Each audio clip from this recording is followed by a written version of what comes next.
Rav Pinchas Alouche, bonjour, Boker Tov.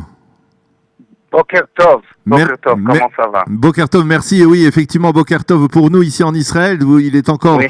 on est encore en soirée chez vous aux États-Unis. Je rappelle que à nos auditeurs que vous êtes le rabbin de la communauté de Scottsdale, qui est une banlieue de la ville de Phoenix en Arizona. Vous êtes le leader spirituel d'une grande communauté de plus de 450 à 500 familles, la communauté de Beth Fila, donc aux États-Unis. Vous êtes originaire de France et nous avons reçu votre père, vos parents même ici dans nos studios à plusieurs reprises nous voulions vous le solliciter pour nous donner un peu ce qu'est d'abord l'état d'esprit, avant de parler de votre communauté, de l'état d'esprit qui règne dans la communauté juive, dans votre communauté et dans la communauté juive américaine après l'attentat bien entendu qui s'est produit le 8e jour de Pessah à Poway, à près de San Diego. Comment réagissent les Juifs américains? Comment réagit-on dans votre communauté à cet attentat? C'est une bonne question, Daniel. D'abord, merci de m'avoir invité. Écoute, les gens sont choqués. Ils ont un peu peur même, mais quand même, ils ont toujours confiance dans le gouvernement, confiance dans Dieu, confiance dans leur communauté et la sécurité de leur communauté. Et je pense pas qu'ils ont peur au point d'être complètement traumatisés, complètement traumatisés, exactement. Alors, c'est-à-dire, c'est malheureusement pas la première fois. Il y a 6 mois, l'attentat de Pittsburgh avec 11 victimes. Il y a eu cet attentat.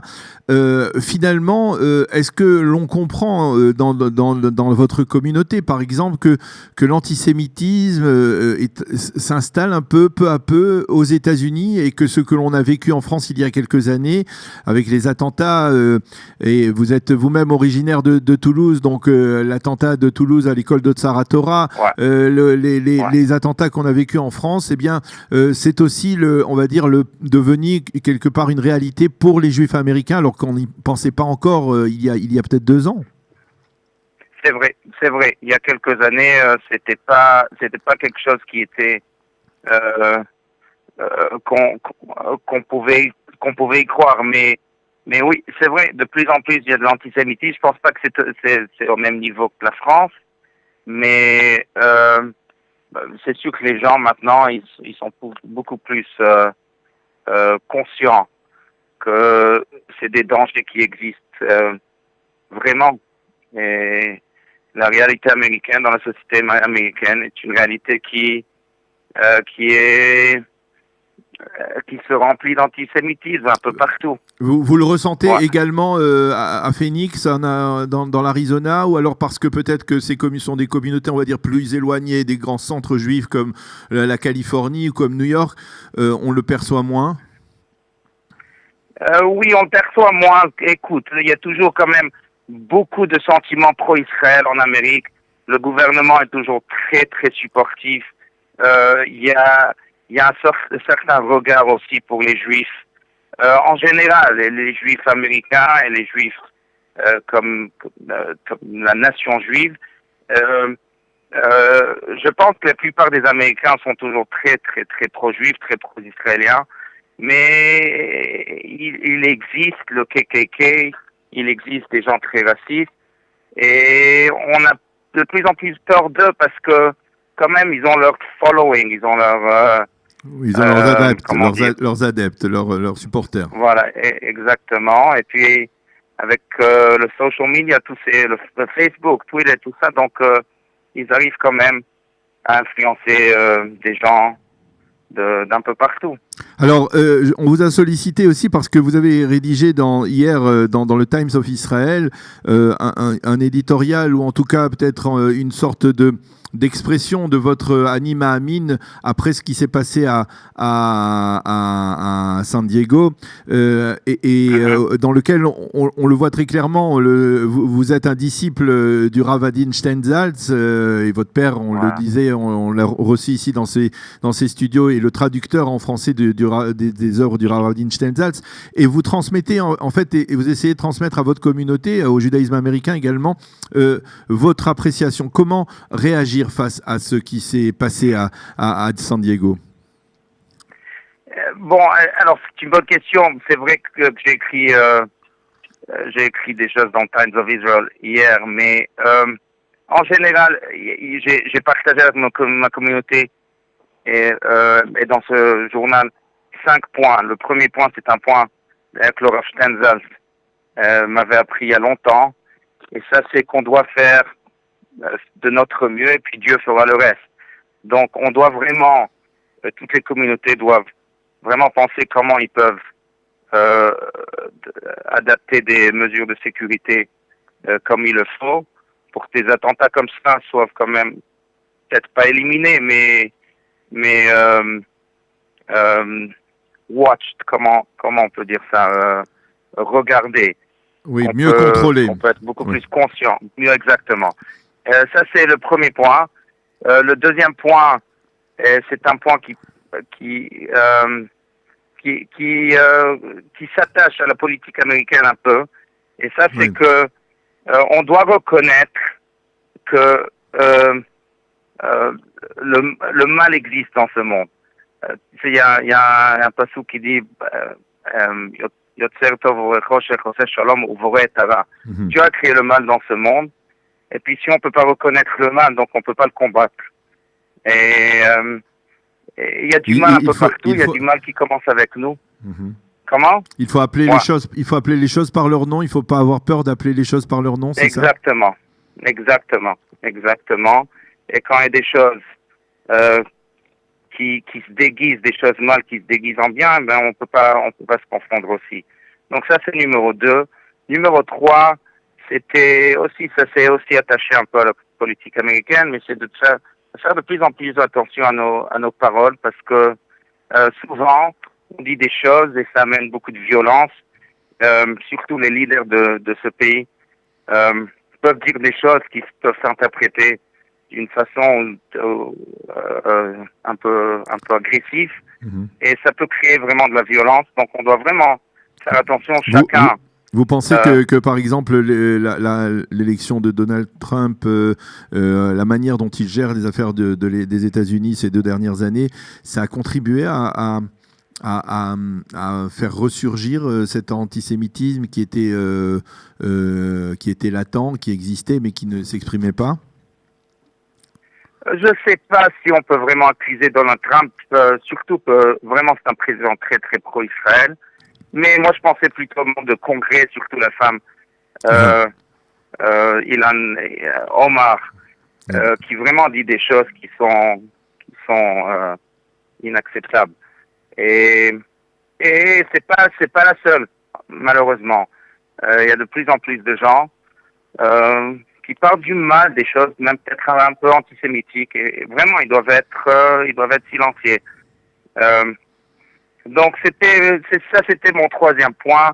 Le 4e point, c'est j'ai parlé un peu du commandement de Bacharta Bachaim, que Dieu nous a demandé de choisir la vie, et que même s'il y a du mal, etc., on doit quand même répondre avec de la vie, avec la joie, avec la passion pour tout ce qui est juif, parce qu'en fin de compte, vraiment, c'est une guerre spirituelle aussi, et on doit quand même faire ce qu'on peut pour ajouter une mitzvah dans notre vie, pour rassurer les gens que quand même le judaïsme et la nation juive est très Am Israël Chai, très vivante et continue avec plus de vigueur, plus de vie. Alors, Rav Allouche, effectivement, je le disais, vous êtes rabbin aux États-Unis, vous êtes d'origine française.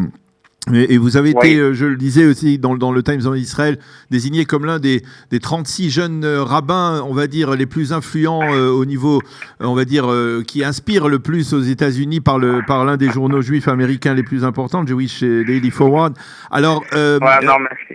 Oui, mais c'est pas, je voulais qu'on parle un peu de. Je sais pas vraiment ce que ça veut dire, oui. mais Merci Mais ça veut pour dire le que ça compliment. veut dire ça veut dire que vous avez une influence au moins dans votre communauté, dans votre entourage, au moins Ouais. dans l'Arizona au moins. Alors vous êtes le responsable le leader spirituel de cette communauté, Beth Fila, que vous avez vous-même fondée, c'est-à-dire vous avez commencé de zéro. Oui. Donnez-nous un peu le portrait, brossez-nous le portrait de votre communauté qui sont les gens qui forment cette communauté. Alors, comme tu l'as mentionné, on a vraiment fondé cette communauté il y a 9 ans, en 2010. Et Baruch Hashem, elle a grandi à 450, 500 familles à peu près. On a des juifs d'un peu partout, de tous les niveaux, qui viennent parce qu'ils ont soif. Ils ont soif, ils veulent s'engager, ils veulent continuer à développer leur vie juive, chacun à sa façon. Et on essaie vraiment de les rencontrer là où ils sont pour pouvoir, comme on dit ici en anglais, ignite the Jewish soul, d'allumer l'âme juive. Oui, faire ressurgir. Avec ouais. Alors, la question que l'on se pose souvent à propos du judaïsme américain, surtout quand on est français, qu'on vient de judaïsme qui est relativement traditionnel, voire religieux ou même orthodoxe, c'est votre communauté, c'est une communauté orthodoxe. Est-ce que aujourd'hui vous avez le sentiment qu'il y a de la part des Juifs américains une volonté, quand vous reparliez de ce ressourcement, de cette volonté de se ressourcer au niveau de l'identité juive, est-ce que ça passe, on comprend que ça doit passer par des communautés plus orthodoxes que le mouvement, que les communautés que propose le mouvement conservateur ou le mouvement réformiste aux États-Unis?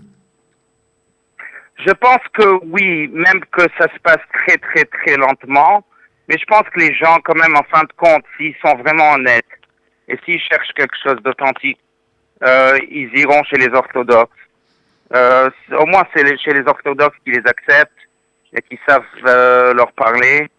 Parce qu'en fin de compte, vraiment, j'y crois beaucoup en l'âme juive, et puis l'âme juive ne sera pas satisfait jusqu'à qu'elle trouve la vérité de Emet. Notamment chez la Kadosh Baruch Hu, Emet, on dit que la signature de Dieu, c'est une signature de vérité, et je pense qu'ils cherchent ça. Alors, votre communauté, elle est liée naturellement avec Israël. Israël, c'est un pays où vous avez vécu, après la France, après même l'Afrique du Sud. C'est un pays où vous avez vécu, vous avez même commencé à enseigner, dans le cadre en particulier des institutions du Rav Steinsaltz de Mekor Chaim. Et là, on vous voit une photo, là, on va demander à Sarah de montrer cette photo avec Racheli Frankel, qui est l'une des 3 mères qui va allumer la semaine prochaine l'un des flambeaux à la gloire de l'État d'Israël à l'occasion du 71e anniversaire de l'État d'Israël. Racheli Frankel qui a perdu son fils, un des 3 enfants qui ont été assassinés par le Hamas en 2014, dans ce terrible été 2014. Votre communauté est naturellement dirigée aussi vers Israël. Il y a des liens très forts avec l'État d'Israël? Oui, il y a des liens très très forts. Bon, c'est une communauté très sioniste aussi. Et puis, la photo peut-être que vous avez montrée avec Rachel Frankel, c'est une photo vraiment qui origine il n'y a pas longtemps, mais on s'est vraiment rapproché beaucoup à Rachel Frankel parce que quand le fils de Rachel Frankel, Naftali, et les 2 autres enfants qui ont été kidnappés, notre communauté a commencé ce qu'on appelait une mitzvah campaign, campagne de mitzvot, d'assembler 1000 mitzvot dédiés à ces 3 enfants. D'abord, on a dédié les mitzvot pour qu'ils se trouvent Bezrat Hashem en bonne santé, mais après 3 semaines, c'était Leilui Nishmatam. Et chacun a pris une mitzvah ou plusieurs mitzvot, et ça a vraiment réuni la communauté, renforcé la communauté en même temps. Ça nous a rapproché beaucoup à l'État d'Israël, au peuple d'Israël et bien sûr à Rachel Frankel et aux familles de ces 3 enfants. Rachel Frankel, il n'y a pas longtemps, est venu à Phoenix pour remercier la communauté et en même temps aussi pour ce qu'on a fait aussi, c'est qu'on a dédié le Even Apina. Tu m'aideras ici. Oui, on va dire la pierre de la première pierre, la pose de la première voilà. pierre. La première pierre du centre communautaire qu'on vient de construire, on l'a dédiée à ces 3 enfants et puis elle est venue donc à la grande inauguration de ce centre pour en même temps remercier la communauté et aussi vraiment être témoigner ce. Parce que c'est important, Rav Pinchas Allouche, c'est important de souligner que on parle parfois, et même ces dernières années, d'une sorte de distance entre les Juifs américains et l'État d'Israël. Aujourd'hui, dans votre communauté en tout cas, on ne peut pas parler de ça, on peut dire au contraire qu'il y a une volonté de se rapprocher, qu'il y a une volonté d'inclure l'État d'Israël dans l'identité juive américaine aujourd'hui. Oui, dans notre communauté certainement, mais je pense que dans la communauté américaine en général, on parle souvent du fait qu'il y a 3 choses qui sont éternellement attachées, ça c'est Torah Israël, Eretz Israël et Am Israël, et vraiment on ne peut pas voir notre communauté juive sans cet attachement-là à Eretz Israël et Torah Israël. On ne peut pas être vraiment des juifs complets sans savoir cet attachement. Si je peux ajouter, mon arrière-grand-père Sidi Bey Eliyahu Allouche, qui était le dème de Constantine il y a plus de 100 ans, et c'est comme ça qu'il a interprété la notion de Hamsgoula. Hamsgoula, ça vient du mot sagol, comme la voyelle en hébreu, les 3 points, et c'est vraiment ces 3 points qu'on essaie d'éduquer. Torah Israël, Am Israël et Israël doivent être réunis. Eh bien, et c'est ce que vous faites, avec brio en Arizona. Merci beaucoup, Rav Pinchas Allouche, d'avoir été avec nous ce matin. Donc ce soir pour vous, il fait encore nuit, vous n'avez même pas encore dormi. Donc à Phoenix en Arizona. Merci d'avoir été avec nous et on espère qu'on se parlera dans des circonstances, on va dire, plus réjouissantes que pour commenter un attentat, pour parler plutôt justement de votre communauté, du judaïsme américain que vous essayez de faire revivre et de développer. Merci beaucoup d'avoir été avec nous ce matin et bonne journée. Kol Tov. Merci beaucoup. Merci. Voilà, quasiment sans transition, après avoir parlé au Rav Allouche à Phoenix en Arizona, bien nous allons vous présenter la revue de la presse et des médias israéliens dans quelques instants après quelques notes musicales.